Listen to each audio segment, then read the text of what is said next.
radius is one of the two long bones that make up the forearm. The proximal end is thin, while the distal end is wider. It runs along the ulna on the lateral side of the elbow down to the thumb side of the wrist. The head of the radius is at the proximal end and has a round shape.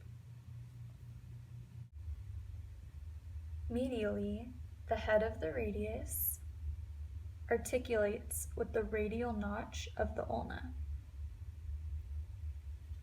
and this forms the proximal radio-ulnar joint. The superior surface is indented and the radio-ulnar joint articulates with the capitulum of the humerus. The radio-ulnar joint is classified as a pivot joint and is responsible for supination and pronation of the forearm. Just below the head of the radius is a narrow part of the shaft called the neck. A fracture in the radial neck is very common. This typically happens when someone tries to break a fall by stretching out their hand. The radial tuberosity is a rounded projection from the medial surface of the radius. The radial tuberosity is distal to the neck and is the point of attachment for the biceps muscle. On the lateral side of the radius, there is a projection called the styloid process. The tendon of the brachioradialis attaches at the base of the radial styloid process, and the radiocollateral ligament of the wrist attaches at the apex of the styloid process. Chauffeur's fracture is specific to the radial styloid process. This break is usually caused by compression of the scaphoid bone against the styloid process.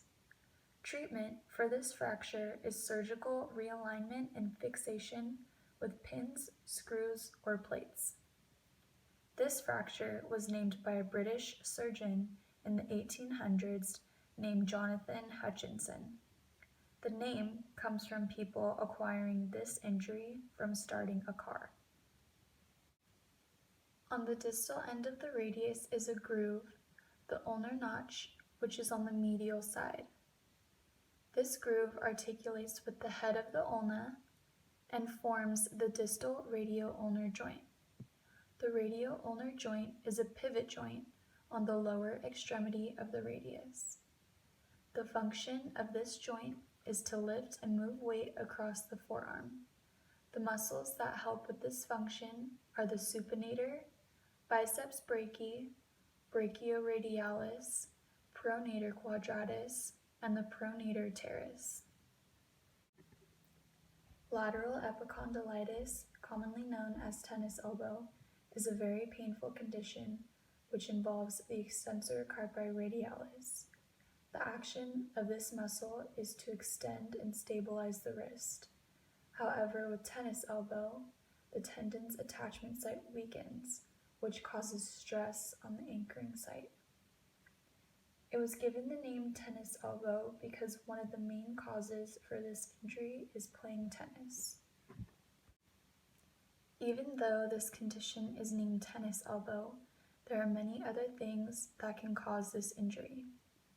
Any activity that causes stress on the tendon's attachment site, such as repetition of lifting weights, as well as any trauma, which could be a forceful blow to the elbow, can cause lateral epicondylitis.